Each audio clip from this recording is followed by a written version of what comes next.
নমস্কাৰ সকলোকে পুনৰ এবাৰ স্বাগতম জনাইছোঁ আমাৰ ইউটিউব চেনেলত। আজিৰ ভিডিঅ'টোত থাকিব 2000 প্লাছ জিকে MCQ কুৱেশ্যনৰ ভিতৰত আজি পাৰ্ট নম্বৰ 34 হ'বলৈ গৈ আছে। গতিকে ভিডিঅ'টো স্কিপ নকৰি লাষ্টলৈকে চাই থাকিব। বহুতে ইম্পৰ্টেণ্ট কুৱেশ্যনবিলাক অনা হৈছে এইটো পাৰ্টত, গতিকে স্কিপ নকৰাকৈ লাষ্টলৈকে চাব। ভিডিঅ'টো ষ্টাৰ্ট কৰাৰ আগতে এটা ৰিকুৱেষ্ট কৰিছোঁ, এতিয়ালৈকে যদি আমাৰ চেনেলটো ছাবস্ক্ৰাইব কৰা নাই অনুগ্ৰহ কৰি চেনেলটো ছাবস্ক্ৰাইব কৰিব আৰু লগতে আপোনাৰ বন্ধু বান্ধৱীৰ সৈতে শ্বেয়াৰ কৰি দিব। তেনেহ'লে বেছি দেৰি নকৰাকৈ আজিৰ ভিডিঅ'টো ষ্টাৰ্ট কৰিছোঁ। আজিৰ ভিডিঅ'ৰ প্ৰথমটো প্ৰশ্ন সুধিছে, who is the first Assamese women to win international gold medal in sport? ক্ৰীড়াত আন্তঃৰাষ্ট্ৰীয় স্বৰ্ণ পদক লাভ কৰা প্ৰথমগৰাকী অসমীয়া মহিলা কোন? ইয়াতে সুধিছে ক্ৰীড়াত আন্তঃৰাষ্ট্ৰীয় স্বৰ্ণ পদক লাভ কৰিছে যিজন অসমীয়া মহিলা কোন আছিলে? ইয়াতে অপশ্যন দিয়া আছে, ইয়াৰ ভিতৰত কাৰেক্ট অপশ্যনটো কোনটো হ'ব? ইয়াৰ কাৰেক্ট অপশ্যনটো হ'ব অপশ্যন বি। সকলোৱে মনত ৰাখিব, অংকুচিতা বড়ো। অংকুচিতা বড়োই ক্ৰীড়াত আন্তঃৰাষ্ট্ৰীয় স্বৰ্ণ পদক লাভ কৰা প্ৰথম অসমীয়া মহিলা। সকলোৱে মনত ৰাখিব। ইয়াৰ পিছত 2 নম্বৰ প্ৰশ্নটো সুধিছে, what is the name of the super computer installed in IIT Guwahati? Guwahati IITত ইনষ্টল কৰা ছুপাৰ কম্পিউটাৰৰ নাম কি? ইয়াতে অপশ্যন দিয়া আছে, অপশ্যনকেইটাৰ ভিতৰত কাৰেক্ট অপশ্যনটো কোনটো হ'ব? ইয়াৰ কাৰেক্ট অপশ্যনটো হ'ব অপশ্যন চি। সকলোৱে মনত ৰাখিব, পৰম কামৰূপ। গুৱাহাটীত IITত ইনষ্টল কৰা ছুপাৰ কম্পিউটাৰৰ নাম হৈছে পৰম কামৰূপ। সকলোৱে মনত ৰাখিব।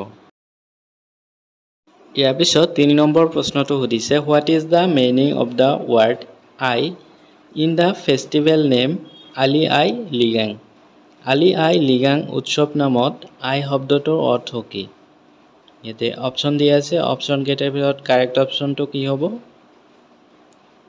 ইয়াৰ কাৰেক্ট অপশ্যনটো হ'ব অপশ্যন বি। সকলোৱে মনত ৰাখিব, ফ্ৰুট, ফল।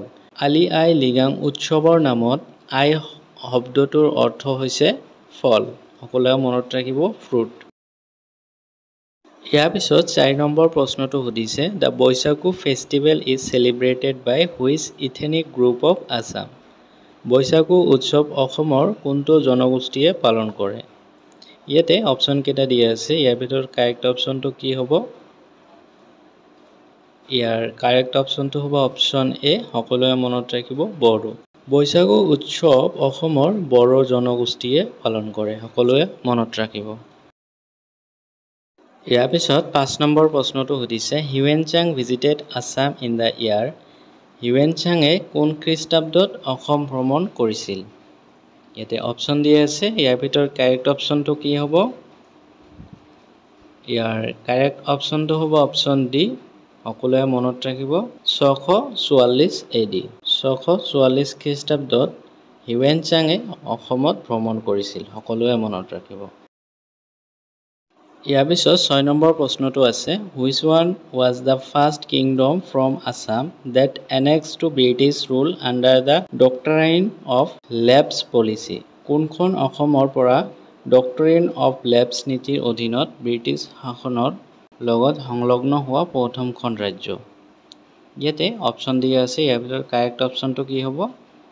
ইয়াৰ কাৰেক্ট অপশ্যনটো হ'ব অপশ্যন এ, কাছাৰী ৰাজ্য। অসমৰ পৰা ডক্ট্ৰিন অফ লেপছ নীতিৰ অধীনত ব্ৰিটিছ শাসনৰ লগত সংলগ্ন হোৱা প্ৰথমখন ৰাজ্য হৈছে কাছাৰী ৰাজ্য। সকলোৱে মনত ৰাখিব। ইয়াৰ পিছত কুৱেশ্যন নম্বৰ 7টো সুধিছে, in which year Assam was completely annexed into the British empire? কোনটো বছৰত অসম সম্পূৰ্ণৰূপে ব্ৰিটিছ সাম্ৰাজ্যৰ লগত সংযুক্ত হৈছিল? ইয়াতে অপশ্যন দিয়া আছে, অপশ্যনকেইটাৰ ভিতৰত কাৰেক্ট অপশ্যনটো কি হ'ব? ইয়াৰ কাৰেক্ট অপশ্যনটো হ'ব অপশ্যন ডি। সকলোৱে মনত ৰাখিব, 1838। 1838 চনত অসম সম্পূৰ্ণৰূপে ব্ৰিটিছ সাম্ৰাজ্যৰ লগত সংযুক্ত হৈছিল। সকলোৱে মনত ৰাখিব। ইয়াৰ পিছত 8 নম্বৰ প্ৰশ্নটো সুধিছে, what was the name of the British officer who killed during Phulaguri uprising? Phulaguri বিদ্ৰোহৰ সময়ত হত্যা কৰা ব্ৰিটিছ অফিচাৰজনৰ নাম কি আছিল? ইয়াতে অপশ্যনকেইটা দিয়া আছে, ইয়াৰ ভিতৰত কাৰেক্ট অপশ্যনটো কি হ'ব? ইয়াৰ কাৰেক্ট অপশ্যনটো হ'ব অপশ্যন চি, সকলোৱে মনত ৰাখিব late Singer. Lieutenant Singer. Phulaguri বিদ্ৰোহৰ সময়ত হত্যা কৰা ব্ৰিটিছ অফিচাৰজনৰ নাম আছিল লেফটেনেণ্ট ছিংগাৰ, সকলোৱে মনত ৰাখিব। ইয়াৰ পিছত 9 নম্বৰ প্ৰশ্নটো সুধিছে under the government of India act 1935 total number of members in the Assam legislative assembly was. Bharat চৰকাৰ আইন 1935 চনৰ অধীনত অসম বিধানসভাৰ মুঠ সদস্যৰ সংখ্যা আছিল। ইয়াতে অপশ্যন দিয়া আছে, অপশ্যন কেইটাৰ ভিতৰত কাৰেক্ট অপশ্যনটো কি হ'ব? ইয়াৰ কাৰেক্ট অপশ্যনটো হ'ব অপশ্যন বি, সকলোৱে মনত ৰাখিব 108টা। ভাৰত চৰকাৰৰ আইন 1935ৰ অধীনত অসম বিধানসভাৰ মুঠ সদস্যৰ সংখ্যা আছিলে 108টা, সকলোৱে মনত ৰাখিব। ইয়াৰ পিছত 10 নম্বৰ প্ৰশ্নটো সুধিছে in which year the Assam province was created as separate province by British. কোন বছৰত অসম প্ৰদেশক ব্ৰিটিছে পৃথক কৰা প্ৰদেশ হিচাপে সৃষ্টি কৰিছিল? ইয়াতে অপশ্যন কেইটা দিয়া আছে, ইয়াৰ ভিতৰত কাৰেক্ট অপশ্যনটো কি হ'ব? ইয়াৰ কাৰেক্ট অপশ্যনটো হ'ব অপশ্যন ডি 1911। 1911 চনত অসম প্ৰদেশক ব্ৰিটিছে পৃথক প্ৰদেশ হিচাপে সৃষ্টি কৰিছিল, সকলোৱে মনত ৰাখিব। ইয়াৰ পিছত 11 নম্বৰ প্ৰশ্নটো সুধিছে who was appointed as the first governor of Assam in the year 1921। কোনে 1921 চনত অসমৰ প্ৰথম ৰাজ্যপাল হিচাপে নিযুক্তি লাভ কৰিছিল? ইয়াতেও অপশ্যন দিয়া আছে, অপশ্যন কেইটাৰ ভিতৰত কাৰেক্ট অপশ্যনটো কি হ'ব? ইয়াৰ কাৰেক্ট অপশ্যনটো হ'ব অপশ্যন এ, সকলোৱে মনত ৰাখিব ছাৰ নিকোলাছ ডৰ্বিটছন বেইল। 1921 চনত অসমৰ প্ৰথম ৰাজ্যপাল হিচাপে নিযুক্তি লাভ কৰিছিল ছাৰ নিকোলাছ ডৰ্বিটছন বেইলে, সকলোৱে মনত ৰাখিব।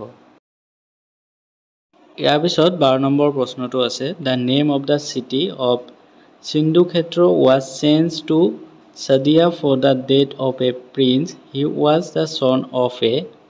এজন ৰাজকুমাৰৰ মৃত্যুত সিন্ধুক্ষেত্ৰ নগৰৰ নাম শদিয়ালৈ সলনি কৰা হয়, তেওঁৰ পুত্ৰ আছিল। ইয়াতে অপশ্যন দিয়া আছে, ইয়াৰ ভিতৰত কাৰেক্ট অপশ্যনটো কি হ'ব? ইয়াৰ কাৰেক্ট অপশ্যনটো হ'ব অপশ্যন এ চুতীয়া ৰজা। এজন ৰাজকুমাৰৰ মৃত্যু সিন্ধুক্ষেত্ৰ নগৰৰ নাম শদিয়ালৈ সলনি কৰা হয়, তেওঁৰ পুত্ৰৰ নাম আছিলে চুতীয়া ৰজা, সকলোৱে মনত ৰাখিব অপশ্যন এ হৈছে কাৰেক্ট অপশ্যন। ইয়াৰ পিছত 13 নম্বৰ প্ৰশ্নটো সুধিছে what was the name of the astrologer of Lachit Borphukan. Lachit বৰফুকনৰ জ্যোতিষীজনৰ নাম কি আছিল? ইয়াতেও অপশ্যন দিয়া আছে, অপশ্যন কেইটাৰ ভিতৰত কাৰেক্ট অপশ্যনটো কি হ'ব?